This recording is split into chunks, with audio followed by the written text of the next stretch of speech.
Shabbat Shalom.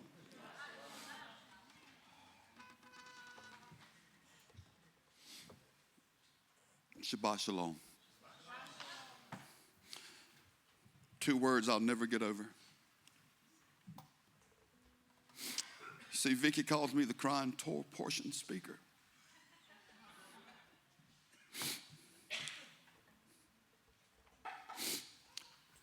You see, the person that's been forgiven a lot loves a lot. And I've been forgiven a lot. And I've been forgiven a lot of times. And I'll never take for granted, never, to have the opportunity and honor to stand up here and do biblical things in biblical ways. And I'm so unworthy. But he is. And that's what this Torah portion's about, Pesach, about the Passover. So I've had a rough 10 days. For all of those that reached out to me when I was in hospital, thank you so much. I appreciate it. For those that didn't know, and those that reached out on my birthday, thank you. And for those who didn't, donate $20 to Fit Today. But I was in the hospital over my birthday. I'm just going to give you a little background on this because it goes with this, Jason. You'll see where I'm going. I was in the hospital on my birthday last Thursday, the 18th, 10 days ago. And I was begging to die. I felt so bad. I said, God, please kill me. I'm tired. I was hurting so bad. See, it was supposed to be my week, Jason. 18th was my birthday. I was supposed to do the Torah portion last Shabbat. The 22nd, Mike, was Passover. And then Vicky's birthday was the next day, the 23rd. Guys, that was my week. When I found out I had the Torah portion in between all of that, I asked Vicky, you can ask people in my gym, I was so excited because it was my Arioli, it was my Torah portion. And brother, the name of that, Metzora, I think that's how you say it right, in Hebrew. And that means, I think, diseased, leprosy. Am I correct? See, I wasn't born Hebrew. I've just been grafted in. But see, I was born Italian. And Italian, what diseased and leprosy means is Jeffrey. Because I was diseased with leprosy of sin. And you see, what made it so special, Jason, is my best friend was coming, my lifelong friend. We've been through heaven and hell 3 or 4 times together. He was there when I needed him. I was there when he needed me. Toot's father was going to come. I had 4 gym members coming to hear my Torah portion. Peter had such a great message. It was my Torah portion, Mike. It was named after me. I had it. My father was thinking about coming. Hallelujah. I had another preacher was coming, bringing some of his church members that do Sunday church because I've been talking to them about the Torah, and they were wanting to learn. Katie, was my Torah portion. It was my week, and I'm in the hospital praying to die. And I'm sitting there going, but it's my Torah portion. How can I be in the hospital? I've got to speak in 3 days. How can I be in the hospital? This is my week. I've got people coming. My family's coming. My friends are coming. My. Do you see the pattern? It was my. And I do have a oh my for this. I realized it was oh my, oh me. I realized because, let me tell you what was that last Saturday. Because see, if there's anyone that's unworthy to stand up here and speak, it's me. Because I'm not worthy, he is. I'm not. I don't have a title. I'm not a teacher. I'm not a preacher. I'm not a speaker. I'm nothing but a sinner saved by grace who's able to just take his scars and tell people about them because I want to be so transparent. That I want you to know that, man, the things I go through other people do too. You're not alone. We had that men's retreat and we opened up some doors. And there's some people, I think they realize we're not alone with things that we do. Last Saturday, so I was supposed to do the Torah portion, and I think Wednesday I messaged Matt, and I said, Matt, have somebody on standby in case I'm not out. There was a 99% chance I was out because they were sending me home. But it went bad overnight. Well, things happen. There was miscommunication somewhere down the line, and they switched the Torah portion on me. Now, I sat in the hospital Thursday when they figured out what was wrong with me, and I realized I was getting ready to get out. For 2 days I was praying, please let me be out. I have to do the Torah portion. I've got to get out. Father, you know I've got to do the Torah portion. You gave it to me, Abba. I've got to do my Torah portion. And I saw the email that I'd been switched. And you can ask Vicky. I'm going to say something. Please don't take this wrong, Preacher Matt, Amy, or anybody. I'm just being me. I think most of y'all know that. I was devastated. I felt betrayed. I felt let down. Has anybody else ever felt that way in church? Or am I the only one? I felt so betrayed. I said, but I'm always on call. I tell them, you can let me know 10 minutes before Torah portion. I'm ready. Matt, if you need me to get up here and speak, I'll speak. All I wanted was someone to just be there if I needed them. Listen to what I said again, if I needed them.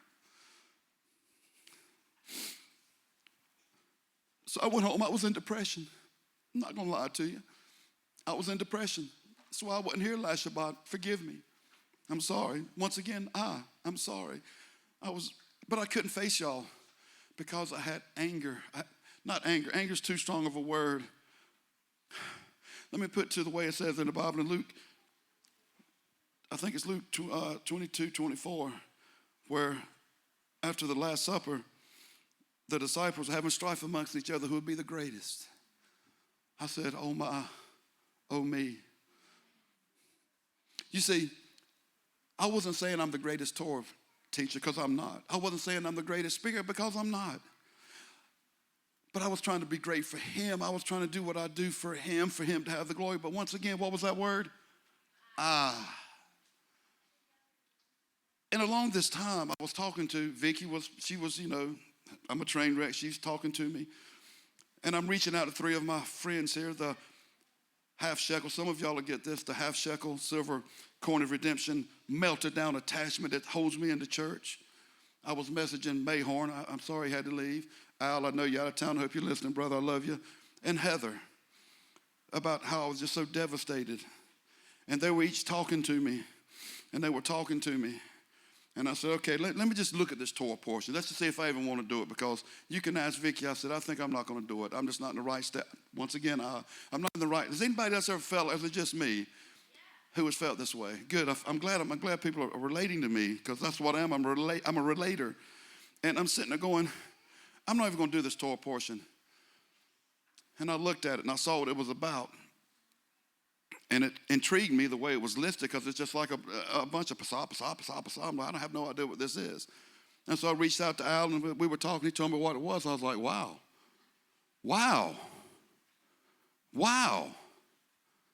Oh my, oh me. Last week, if I would have been in church, Jason, last Shabbat, I'd have been telling you about my week. He said, it's not about you, it's about my week. I said, oh my, oh me, I want to tell everybody about me. He said, son, they don't want to hear about you. They want to hear about me. And that's what this Torah portion is about. It's about what goes on this week with the Pesach, the Passover, which I couldn't even come celebrate, Katie, because my feet were dirty, as Preacher Matt was talking last week, because on my way to the tabernacle, I was walking through the droppings of all the sacrifices being led down the street. I was dirty. I was unclean. And those 4 didn't know it, but they were washing my feet. They were washing my feet. Because if you look in the Gospel of John, while the disciples talk about who's going to be the greatest, I hope I'm the greatest. Me. Yeshua got out of the basin filled with water and started washing their feet. I said, oh my, oh me, they're washing my feet. Thank you, Heather. Thank you, Al. Vicky, I love you. Thank you, Mayhorn. They washed my feet so I could even come to Passover, because I done told 3 people I wasn't coming to Passover because I was unclean. What's the key word, Mike? Me. They were washing my feet so I could come to Passover. And now we're in unleavened bread, the week of unleavened bread, and it is killing me, by the way. See, here's the thing. It's a little bit of me for 1 second. I eat eggs a lot because we have chicken. So for breakfast in the morning, I eat eggs, and I eat eggs at breakfast at work. For some unknown reason, someone in this facility decided to cook oatmeal, which is no good without toast. So we'll talk about that when she repents at the altar later on. And that's what he was telling me. You see, I feel like, and I think Vicky can attest to this, the moths that were in my garden I was hiding. I'm not saying there's still not locusts in my garden fighting, but the moths that I were hiding are gone. But what Heather made me realize a couple of weeks ago when talking was I've got a little bit of leaven. Not in my house, well I do, but I've got leaven in my temple, in my garden. Because I got a little bit of thing they call pride. Not the pride that I'm better than you, but the pride that I'm stubborn, I'm hard-headed, and it's my way or the highway. Anybody else? Probably not, just me. Yeah, just me. She made me realize that pride. And as I was laying there in depression, Adiam, he said, you've got leaven in your life. You see, he really doesn't care if you throw your toast. How many people threw your toasters away this week? I know somebody threw their toast away. He doesn't care if you pulled off every pillow on your couch and your furniture and vacuumed and pulled every piece of furniture out. If you did all that, that's great. But if you still have leaven here, if you still have, and that's what he taught me. If you still have leaven here, it doesn't matter if you bought a brand new toaster, brand new couch, brand new carpet, brand new bed. It's about the leaven that we keep in ourselves that, you know what? I didn't know I had. It wasn't on purpose. I'm not getting up here. I promise you, I get up here humbly. I've been over there crying. I've had 3 people. My grandson's upset because I was crying. This is the most humble thing I've ever done in my life, to have the honor to speak. This is not out of pride, but I have been calling them my Torah portions. They are his Torah portions. I have to change the way I think to get the leaven out of my territory. So in closing, before we go into first fruits tomorrow, where we're going to honor the resurrection of Yeshua HaMashiach, Jesus the Messiah, the Seha Elohim, the Lamb of God, who become the Korban Pesach, the Passover Lamb, who will come back as the Arishal Yahudah, the Lion of Judah. Let us get the leaven not out of our house, but out of our temple, so that we can go in there tomorrow into first fruits and really take that wheat barley, representing we'd be the wheat that'll be called up first because he was the first of the wheat to be resurrected. Before we can wave that and say, thank you, Yeshua, for dying for me, let's get the leaven out of us. Because I'm going to be honest with you, he doesn't really care what you got in your house because it's physical. He cares about what we have in here, because here is what my work people see. Here is what the people at Walmart see. Here is what y'all see. You don't see my house. So you don't know what's in my house, but you know what's in here. So let's change the name of this Torah portion from oh my, oh me to oh my, it's him. Shabbat Shalom.